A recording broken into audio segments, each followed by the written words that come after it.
Fala, ouvinte! Bem-vindo à Torre de Marfim, o podcast onde trocamos a vista panorâmica por bons papos e ideias inovadoras.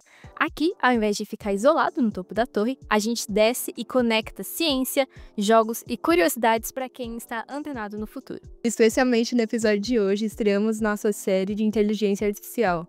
Aqui vamos explorar mais sobre inovações, ética e o atual mercado de IA. Eu me chamo Laura Colombo. Eu me chamo Kailane Gomes. E no episódio de hoje, a torre abre as portas para um verdadeiro feiticeiro da computação gráfica, mestre dos ruídos tomográficos e convocador de redes neurais, professor Denis Salvadeu. Professor, pesquisador e assessor técnico de gabinete na reitoria da Unesp, professor Denis Salvadeu tem uma trajetória interessantíssima, mesclando processamento de imagens, visão computacional e aprendizado de máquina. Preparem-se para explorar tudo isso e muito mais em um bate-papo épico hoje. Denis, seja muito bem-vindo à nossa Torre de Marfim. Preparado para rodar esse algoritmo de conversa com a gente? Bom, boa tarde. Muito obrigado aí pelo convite. Estamos aqui para poder trocar algumas experiências. Então, ouvinte, abra seu editor de código, prepare sua stack de aprendizado e vem com a gente, porque o Torre de Marfim vai começar.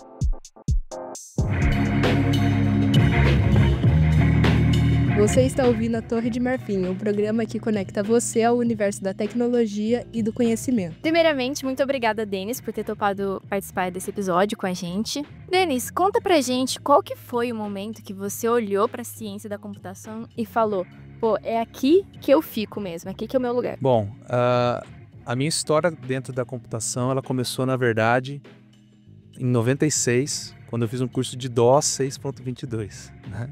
E eu não sabia o que era, né, exatamente computação, não tinha nem ideia, né, eu tinha 11 anos na época.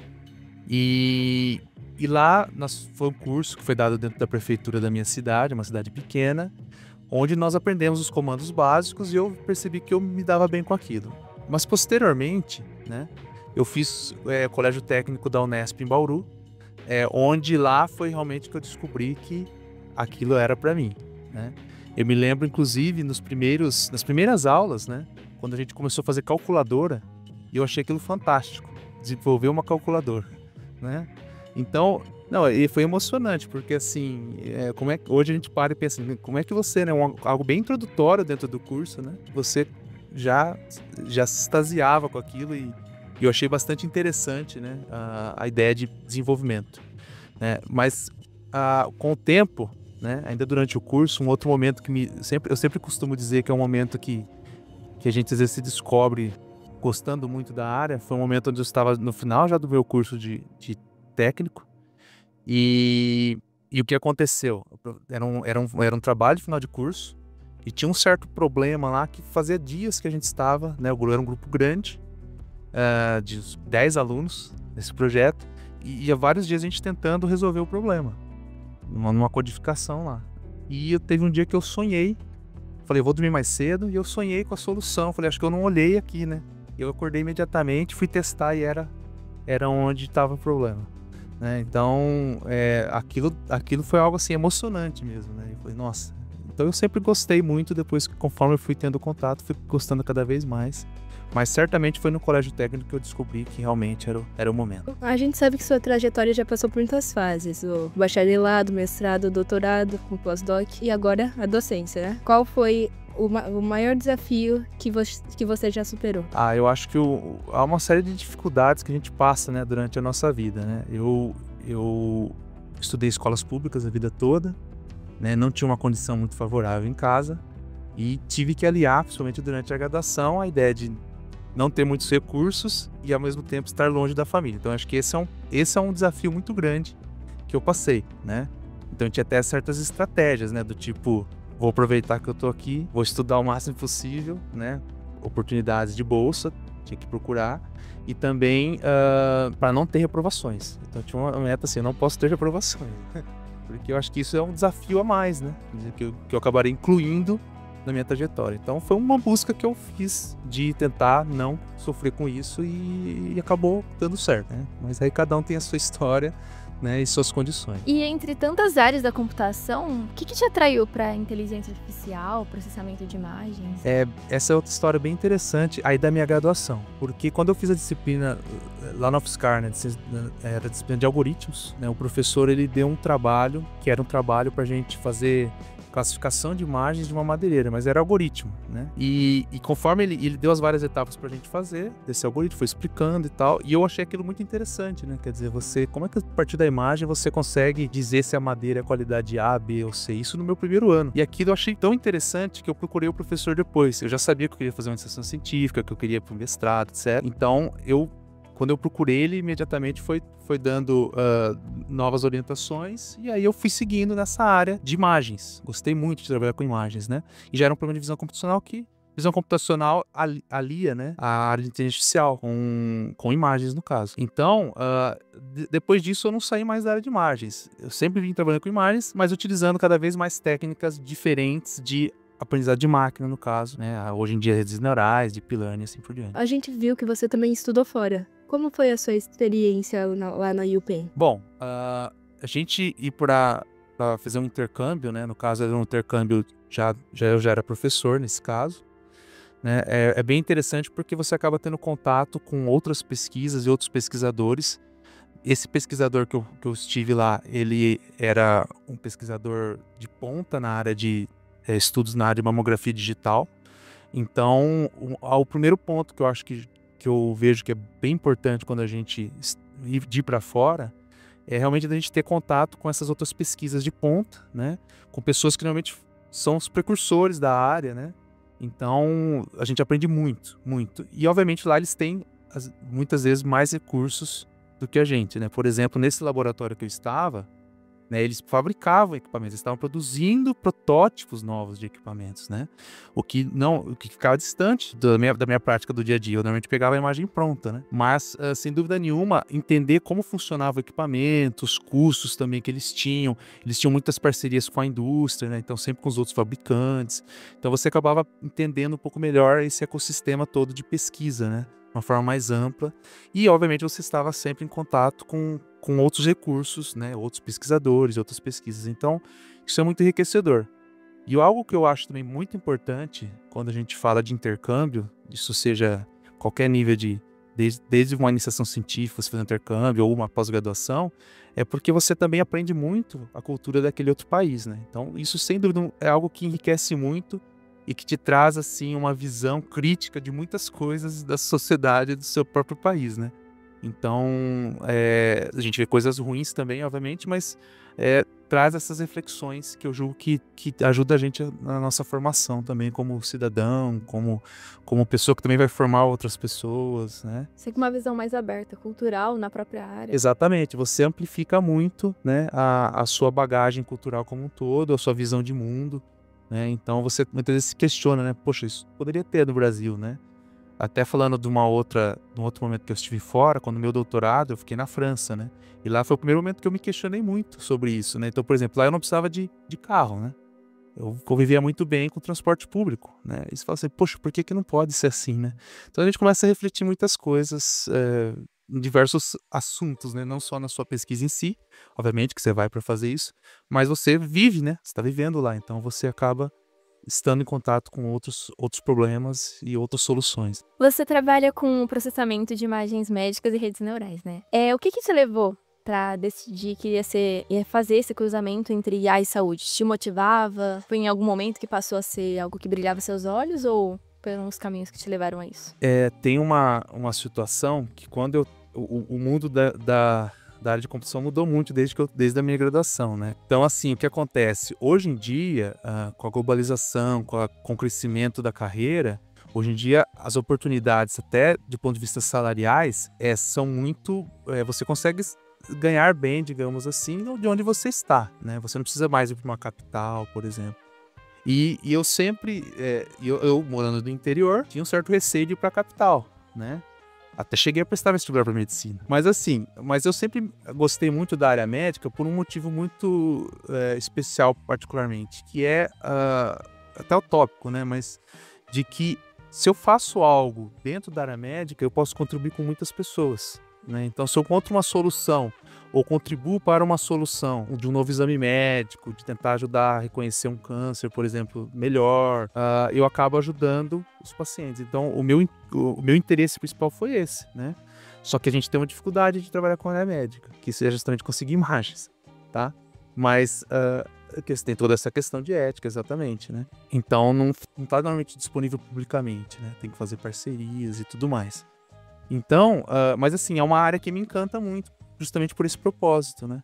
De realmente contribuir fortemente com a sociedade, né? Aí até em tudo, né? Até no ovo. Conta pra gente como foi esse projeto inusitado, predição de qualidade dos ovos com IA. Certo, esse é o projeto em andamento ainda, né? O que acontece é que teve um grupo de pesquisadores da Universidade Federal Rural de Pernambuco, da área de zootecnia, que eles desenvolvem, né, esses estudos de predição de qualidade de ovos. E como é que funciona isso na prática normalmente? Eles quebram os ovos para fazer as medidas. Então, eles medem, por exemplo, a espessura da casca, a força de quebra da casca, eles medem volume de gema, volume do albume, né, que é a clara. Então, eles medem várias coisas. E isso para tentar entender, por exemplo, o que vai acontecendo com o ovo ao longo dos dias, né? E por que isso? Porque eles querem definir qual é o destino do ovo, por exemplo. Se o ovo vai ser bom para consumo ou se ele vai ter que ser processado, né? Qual vai ser a ideia? Então, a nossa ideia aqui foi tentar extrair as medidas automaticamente por visão computacional. Então, ao extrair todas essas medidas de volume, etc., tentar predizer a qualidade do ovo. A gente usa imagens tanto de tomografia computadorizada, que é uma inovação para esse projeto, né, nessa área, quanto também uma imagem que eles chamam de ovoscopia, que é, na verdade, eles colocam o ovo numa câmara escura, com uma iluminação por baixo e tiram uma foto. Né, porque com a iluminação você vê alguns detalhes do ovo. E trincas, por exemplo. Então a ideia foi toda extrair automaticamente essas medidas agora por computação, né? Por um software. Então, com isso não precisaria mais quebrar os ovos e talvez a gente consiga ter até uma padronização, por exemplo, de análise, né? Porque toda análise visual, ela tem um pouco uma dificuldade de que às vezes a pessoa que está analisando fica cansada, tem diferença de experiências. Então tem vários assuntos assim. Mas a área de zootecnia é uma área que certamente tem muito espaço para a gente da computação inovar, né? Então é um bom caminho. Ela já é muito ampla e chegando agora, até no ovo a gente conseguiu chegar, então... Pois é. Não, dá para fazer muita coisa realmente. E assim, eles cuidam de produção, né? Da parte de... Eles têm, por exemplo, a parte de monitoramento animal. Não é bem desse projeto, mas são áreas que eles tentam atacar hoje com computação. Sim, até genética, né? Genética, inclusive. Os seus projetos, eles mostram um lado bem prático da IA, né? No ovo, nos exames de imagem médica. Como que é ver a ciência saindo do laboratório e impactar o cotidiano? Bom, eu particularmente, vendo que nós estamos numa área de tecnologia, né, eu entendo que, mais do que nunca, nós temos que transformar tudo que a gente estuda em tecnologias, novas tecnologias, né? E na verdade, assim, eu acho que isso tem que ser algo bem natural e eu vejo como algo que nós temos que fazer para dar um retorno para a sociedade também de tudo aquilo que nós produzimos, né? Às vezes na pesquisa, quando a gente coloca, né, publica os artigos, né, o que acontece? Às vezes nem todo mundo vai ler esses artigos, né? Mas quando a gente transforma isso num software ou num produto, ou num protótipo e aplica realmente para aquele público-alvo, primeiro, né, eles verificam que tem uma solução interessante para eles, identifica que a universidade está aí para ajudá-los, né, e certamente vão ajudar a divulgar também a universidade, esse produto e todos aqueles que atuaram naquela produção. Então, eu vejo que é algo que a extensão vem muito nesse sentido de poder realmente levar, transformar a sociedade e também nós, professores e alunos que estamos envolvidos, também sermos transformados, conhecimento dessas novas áreas, processo de comunicação que a gente tem com esses grupos, né? E, de fato, de estar construindo também, que eu acho que é uma coisa muito satisfatória, de a gente estar construindo produtos e serviços, etc., que possam realmente ajudar a sociedade. Então, isso é muito enriquecedor do ponto de vista profissional, eu vejo dessa forma, né? E pessoal também. Isso que você falou faz muito sentido. O contato com a comunidade externa é enriquecedor para os dois lados, né? Então, a gente ficou sabendo que você já teve um contato com a UDAM, aqui de Rio Claro. Conta um pouquinho pra gente como foram esses projetos. A UDAM é uma OSC, né, como se chama hoje, né, aqui de Rio Claro, que ela promove uma série de ações, né, para a sociedade, em benefício de adolescentes, adultos, né, por exemplo. E nós temos uma parceria com eles, né? Principalmente via a professora Hilda, né, Carvalho, que tem parceria há muitos anos com eles, né? E o que acontece, né? E no caso, o contato que eu tive com eles foi para nós oferecermos algumas formações na área de inteligência artificial básica, né? Utilizar essas ferramentas tipo ChatGPT, né? Ferramentas para geração de texto, imagem, né? Então, é algo que a gente começa a contribuir, né, na formação dessas pessoas também e na formação dos nossos alunos, né, que vão ter contato com esse público, que vai trazer as experiências deles também e vão ajudar na construção de soluções aí e de entendimento de IA, de tal forma que essas pessoas possam utilizar mesmo a inteligência artificial no seu dia a dia, né, e a gente tentar realmente, de fato, democratizar o uso da inteligência artificial. Então a Udam é uma parceira muito interessante nesse aspecto, porque ela já atua com esse público e a gente conecta, né, nós conectamos com eles para poder dar essas formações. Na sua vida de mentor e professor, qual foi o maior desafio em ensinar IA para os alunos? O que mais te motiva como docente? Bom, eu acho que o maior desafio é que, na verdade, a gente, como docente, acaba tendo muitas atribuições, né, atribuições diversas, né, e talvez a gente gostaria de dar mais tempo, né, ter mais tempo com os alunos, principalmente nos projetos, né, e a gente acaba, às vezes, não conseguindo dar todo esse tempo, né, então a gente acaba contando com a produtividade também dos alunos, né, e com outros parceiros, né, alunos de grupo de pesquisa que podem dar também esse apoio, né. Agora, certamente para mim, em particular, a maior motivação que eu tenho, né, em ensinar, nesse contato com os alunos, seja na pesquisa, seja na extensão, né, nas aulas, é poder contribuir com a formação dos alunos, né, e também tentar abrir um pouco a visão dos alunos para as várias possibilidades que a área e que a vida tem. Então, eu gosto muito de ter um papel de ajudar nas reflexões dos alunos, do que ele gostaria de fazer, talvez mostrar para ele alguns caminhos que ele poderia seguir, né, mesmo que ele não vá seguir, mas mostrar os vários caminhos. Isso é alguma coisa que eu gosto normalmente de fazer. Eu fico muito feliz quando eu vejo, né, os alunos, eles se superando e vendo que muitas vezes eles, poxa, não achava que talvez eu pudesse chegar nesse nível, né, nesse momento. E quando eles vão desenvolver, eu vejo o projeto de computação, algo para mim que é muito, muito claro isso, né. Os alunos, quando eles começam, às vezes procuram a gente para falar sobre projetos em computação, muitas vezes eles vêm com uma ideia que às vezes a ideia não está muito evoluída ainda, né, e aí você vai conversando, tem esse caminho, parte dessa ideia sua aqui, se você fizer isso, aquilo, olha, com isso aqui você pode procurar um parceiro tal, de poder te ajudar a entender melhor esse problema.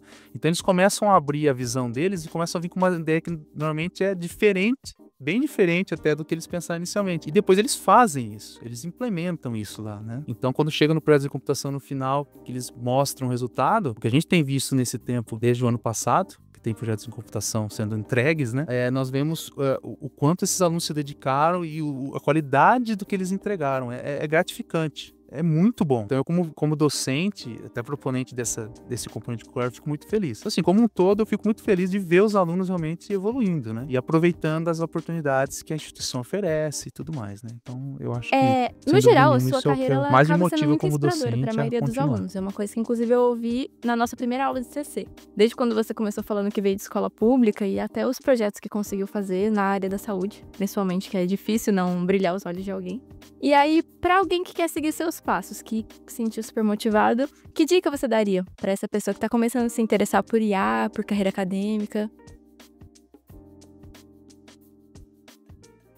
Bom, eu acho que a primeira coisa seria realmente procurar se envolver com esses tipos de projeto, né?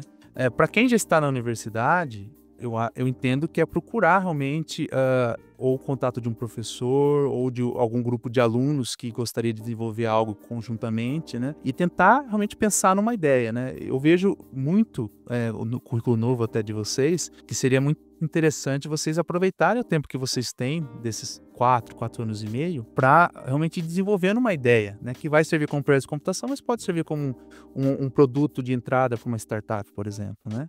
Mas para quem não está na computação, para quem é de fora, né? Vocês também, né? As pessoas também podem procurar docentes da universidade, alunos da universidade e tentar se envolver com esse mundo, né?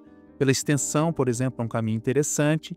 Logicamente, podem depois prestar o vestibular aqui também, né? E atuar como um aluno, né? Mas certamente tem muitos caminhos que dá para perseguir, né? E a busca por alguém que está aqui na universidade, seja aluno, seja docente, seja um pós-graduando, um técnico administrativo, né? Muitas vezes pode ajudar as pessoas a ir encontrando esses caminhos. Professor, muito obrigada por compartilhar toda a sua trajetória com a gente. Tenho certeza que, depois de ouvir isso, muitas mais pessoas vão ficar impactadas com a sua história e, quem sabe, tentar essa vida acadêmica. Bom, eu agradeço pelo convite novamente e espero que possa ajudar as pessoas aí em algumas suas reflexões, né? E continuar acompanhando aí esses podcasts bem interessantes que vocês têm produzido. Muito obrigado. E para quem quiser saber mais, todos os links estarão na descrição do episódio. E para você, ouvinte, continue nos acompanhando aqui na Torre de Marfim, onde o conhecimento é como um código aberto. Não perca o próximo episódio e até a próxima!